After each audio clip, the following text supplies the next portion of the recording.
Most people looking at telepathy haven't even thought of this. People don't realise that many so-called methods do not actually work. And worse still, people think if you do this method, it's a good idea, but it will not go well for you in the long run. If you want a lifestyle, a healthy lifestyle of knowing what people are thinking and flowing in telepathy, you need to know these 3 keys that work. My name is Paul Hopkins. Welcome to Spiritual Realities, where we look at how to live engaged with spiritual realities within a Christ-centered lifestyle. Some are trying to control people by sending them a message. You want them to like you. So telepathically, you want to send a message. You want them to think about you. If you're trying to do that to someone, just think, who is trying to do that to you? Right now, someone could be trying to manipulate you by attempting to place their thoughts in your mind. There's a much better way than this, because doing that actually results in trying to restrict people's options. You're closing them down. What works in the long run is to give people space. Love gives people space. Then if people are drawn to you, it's for the right reasons. They like you. They're not being controlled or manipulated by you. I'm going to show you 3 keys in the deep practice of telepathy that Jesus was a master of. What was normal for him, that you can grow into as normal for you. That is full of love. The first key.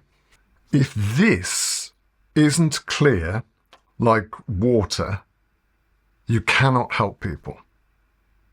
Unless you've worked on this, you will not see for yourself clearly.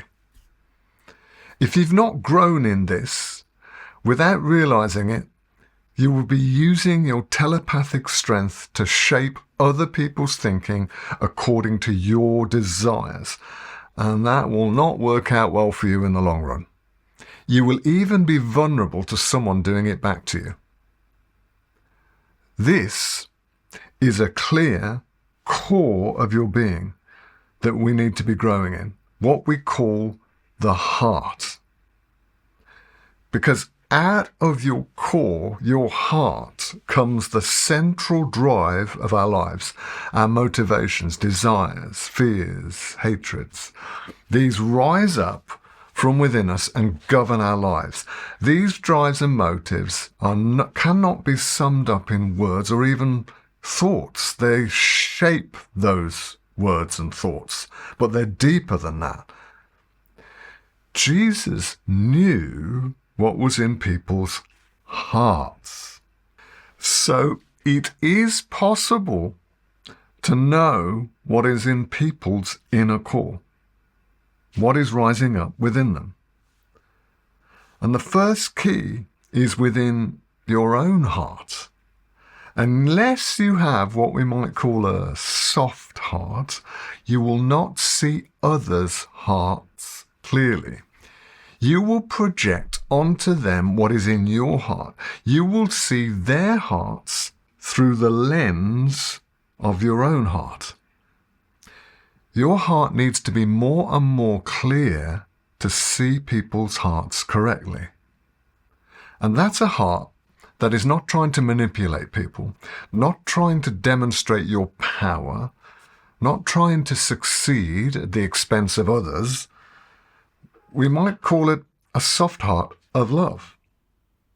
Are you giving space to people, or are you closing them down?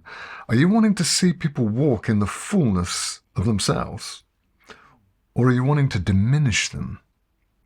Do you want liberty for them or restriction in the fabric of their being? To want liberty for them is love. Love wants people to function well and fully and do well.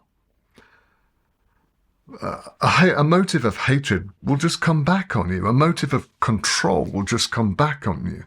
Paradoxically, this soft heart of love will protect protect you from other people's dark hearts, because you'll see what the motives of their hearts are more clearly. And this is the strength of a soft heart.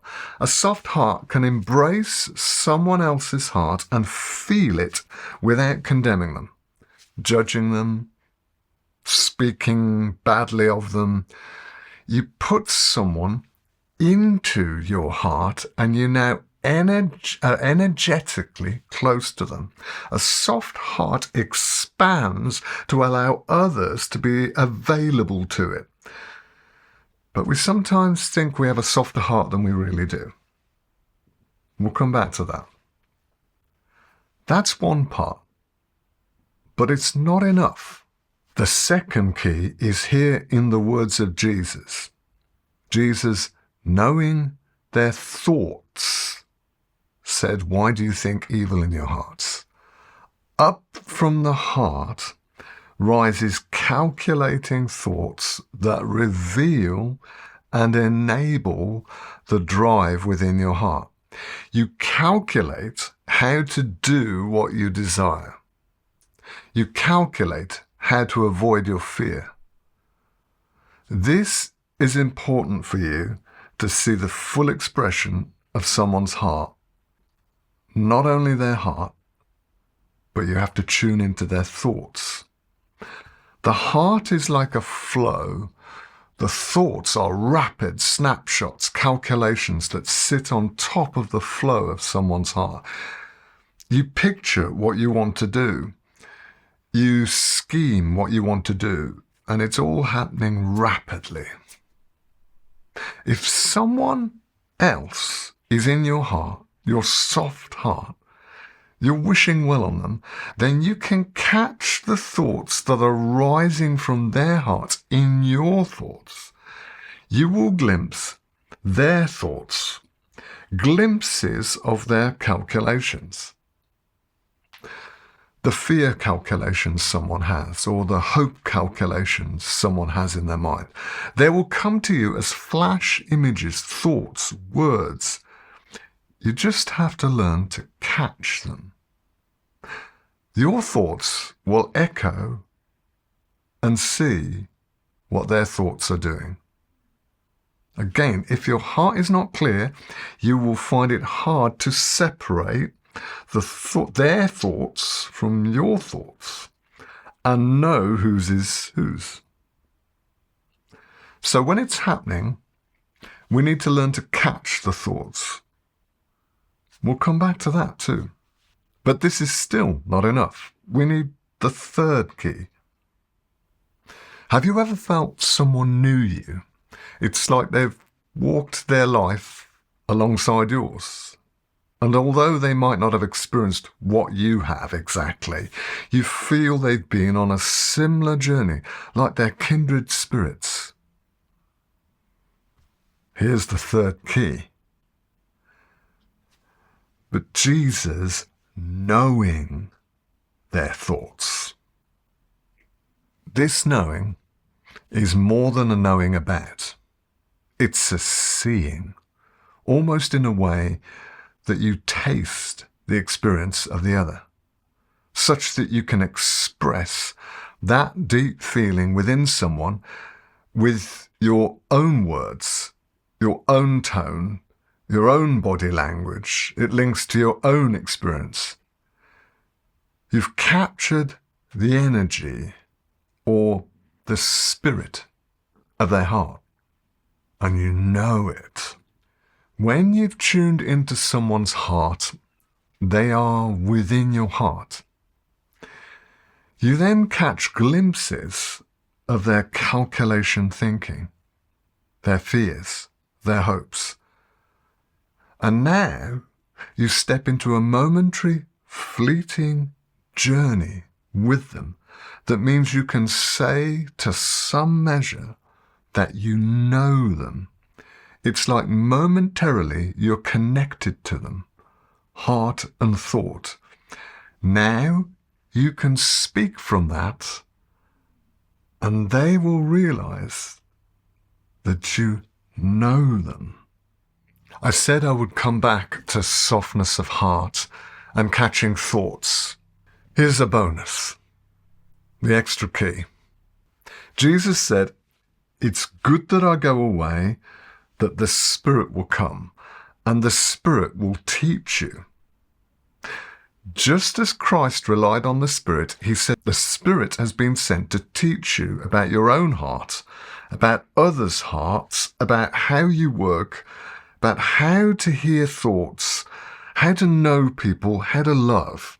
And you can grow in this by softening your own heart, walking with the Spirit.